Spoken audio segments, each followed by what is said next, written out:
Food trip tayo saglit guys. Welcome to my vlog. At ito ang view ko ngayon. Ito yung baba ng aming dorm dito sa Taiwan. And then dito yung kanilang MRT.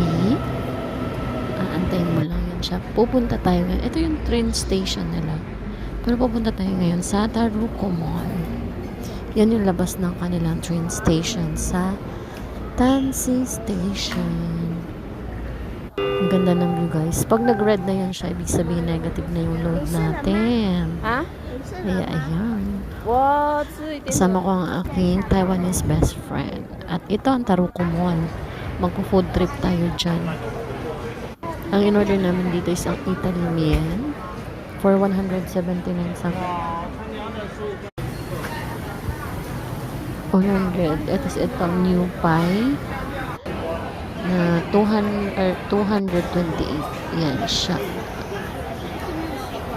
Visit na kayo sa Taruko Mall.